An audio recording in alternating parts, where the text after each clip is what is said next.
Welcome back to our post-Democratic convention coverage. What do people care about free markets and free people think about what they've heard? Well, we've got our all-star panel back. Mark Meckler, who founded the biggest Tea Party group, Hadley Heath from the Independent Women's Forum, Nick Gillespie from Reason TV.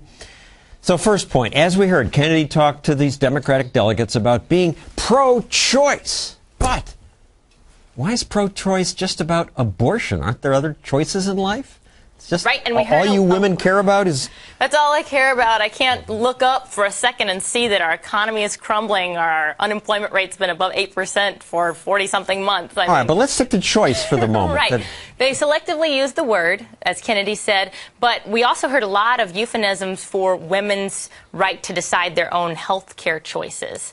Right? That right to decide, that choice, they obviously just mean abortion, because any other health care choice I'm going to make is going to be dictated to me through the government. If the government's taking over our health care system, Obamacare is a huge threat to our individual decisions in health care.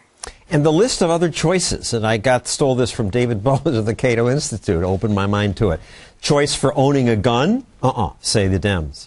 Hiring an unpaid intern, which we rely on here? No, it's going to be illegal, says the Labor Department.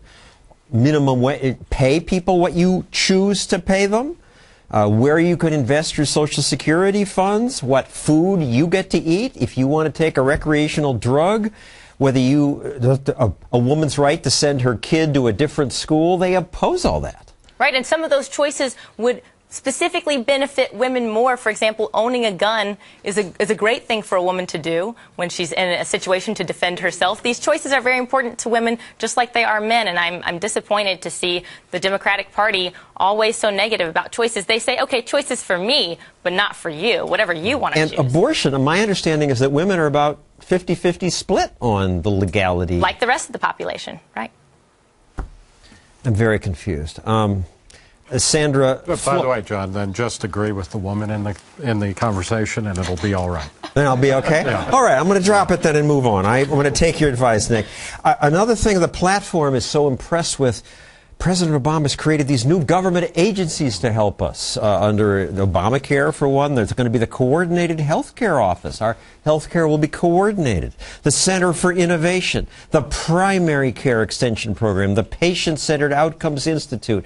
30 new agencies. Isn't this wonderful? I think all of them are going to be, coordinated by the Bureau of WTF. This is, I got to figure that out at home on your own. It's pretty clear that ancient cavemen came up with commissions and bureaucracies and whatnot to just get away from actually having to make any decisions. What's really going on is Democrats have to find other things in the health law to talk about at this point, because people have heard about the individual mandate, they've heard about the Independent Payment Advisory Board, they've heard about the statewide exchanges, they've heard about a lot of things in the law, and it's still so unpopular that they're trying to drag something out. Oh, we have a Center for Innovation. Like that's all of a sudden going to change people's minds. I'm waiting for either party, for anybody, any politician to tell me what agency are they getting rid of. That's what I'm waiting for. It's always more. 30 more just from Obamacare. Dozens, every administration more. They won't run for office saying, I'm going to get rid of even the education department. Ronald Reagan used to talk about getting rid of that. Romney doesn't anymore. You know, and as I travel around the country, John, people want to get rid of these agencies on both sides of the aisle. They do. You talk to Tea Party group. Not just Tea Party groups. I spent at least half of my time speaking to progressive groups. There is broad agreement that government is too big. That's among the regular people. Among the progressives? Absolutely. But the elites on both sides, the leadership, want government bigger. Republicans want bigger government. Democrats want bigger government. What they're fighting over is who controls the bigger government.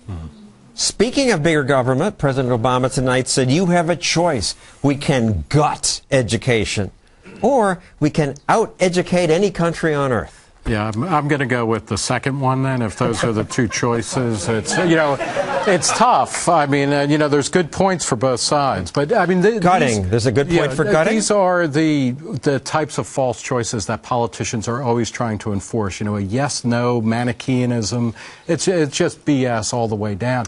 What Obama has been doing... Let's explain why it's BS. Okay, gutting is not on the table. They have tripled spending to no effect. Nobody's proposing gutting. George W. Bush, with the No Child Left Behind law, massively increased federal involvement in education. Obama's continuing to no benefit. The great movement in the past 50 years has been the decentralization of power and decision making to the individuals who are most invested in the outcome. What we see with Obama in education is saying, no, we're going to pile more stuff on the top and make a steeper pyramid, instead of saying, you know what, we've tried giving more money to education. Let's just give it to the parents and let them decide where the kids go.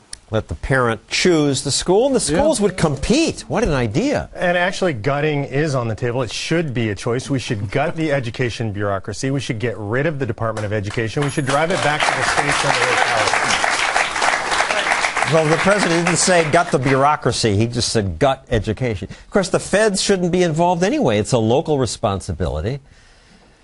Another bad one. And then finally, the longest war will be over, said the president. We're ending the wars. And yet, in Iraq, we've taken all the soldiers out, they say, but we've got 16,000 people in an embassy.